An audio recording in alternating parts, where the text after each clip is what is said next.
On s'intéresse maintenant à l'équipe du CESAG. Présentation de solutions. Rappelons que le thème principal est l'agriculture. Quelle est la problématique sur le thème de l'agriculture que vous avez choisi? Quelles solutions pour contribuer à la réduction du déficit de production agricole? CESAG, vous avez 6 minutes pour nous convaincre et n'oubliez pas, ensemble, c'est à vous.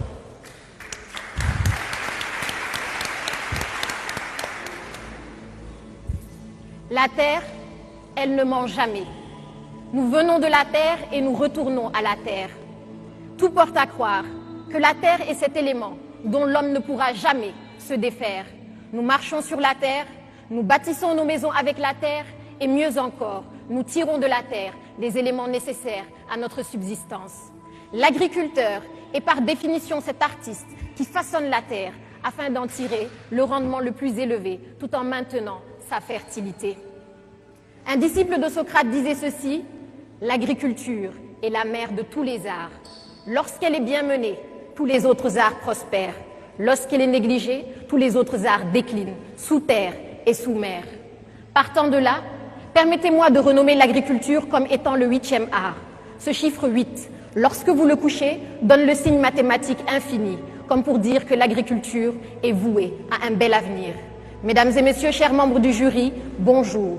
Je m'appelle Béatrice Sagna et je suis chargée de vous parler d'une problématique cruciale de développement. Quelles solutions pour contribuer à la réduction du déficit de production agricole? Pour ce faire, abordons tour à tour le problème qui se pose, la solution que nous préconisons et enfin l'impact de la solution. Le déficit de production agricole signifie que nous consommons plus que ce que nous produisons. Et la direction de l'analyse, de la prévision et des statistiques agricoles sur la campagne 2012-2013 notait un déficit de plus de 900 000 tonnes pour le riz, 738 pour le gombo et 10 tonnes pour l'aubergine. Vous n'avez rien remarqué? Chacun des produits que je viens d'énumérer entre dans la composition du tchèb, autrement dit notre tchéboudienne, est en partie importé. D'ailleurs, nous importons plus que nous n'exportons. En 2013, c'est 222 milliards de francs que nous avons déposés tout juste pour importer le riz. Cela correspond à 4000 maternités modernes comme celle de la région de Oussouye. Pourtant, l'agriculture sénégalaise dispose d'atouts considérables. Des ressources en eau, 30 milliards de mètres cubes. 3 800 000 hectares de terres cultivables, correspondant à 5 322 219 terrains de football aux normes de la FIFA. Une population de 14 millions d'habitants, dont les 2 tiers ont moins de 25 ans. Alors comment expliquer ce paradoxe qui existe entre le potentiel d'une part et le déficit d'autre part?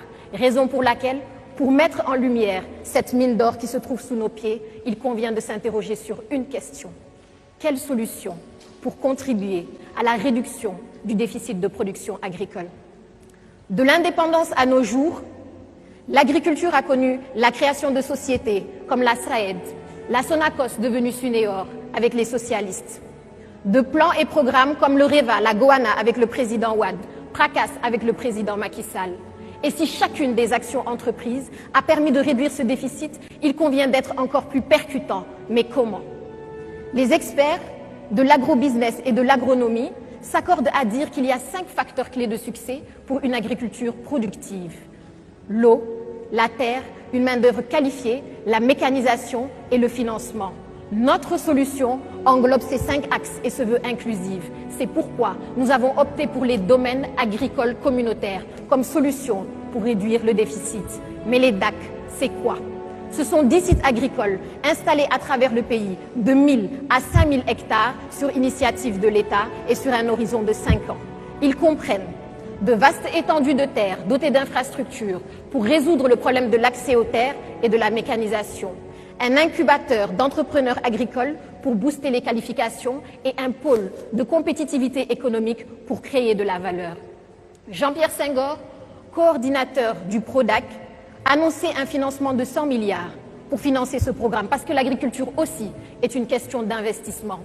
Ce montant sera financé par un partenariat public-privé pour le développement de l'agriculture sénégalaise. Notre solution a d'ores et déjà produit des impacts considérables et le premier DAC de Itato, dans la région de Kédougou, en est un exemple palpable. D'un point de vue social, Il se traduit par le renforcement de l'identité rurale, un frein à l'exode rural et la réaffirmation de la lutte contre l'insécurité alimentaire, quand on sait que 30% des ménages ruraux au Sénégal sont menacés par l'insécurité alimentaire. D'un point de vue économique, il se traduit par l'augmentation du pouvoir d'achat des ménages, avec la création de 300 000 emplois sur un horizon de 5 ans. Et enfin, sur le plan environnemental, il se traduit par la préservation de la nature à travers la sensibilisation des acteurs, à travers les formations PRODAC. En définitive, nous avons opté pour les domaines agricoles communautaires comme solution et moteur de la croissance inclusive d'une agriculture qui nourrit ses hommes et nourrit les autres secteurs de l'économie. Mesdames et messieurs, ces dernières semaines, nos déplacements de l'entreprise agricole Tropicasem aux fermes de Bayard ont suscité en moi la vocation d'appartenir au ballet de l'agriculture. Et si ce ballet est assimilable à une chanson, alors je laisserai tout dans la chanson. Parce que la terre, elle ne ment jamais. Je vous remercie. Merci. Béatrice de l'équipe CESAG, sous vos applaudissements. Une première épreuve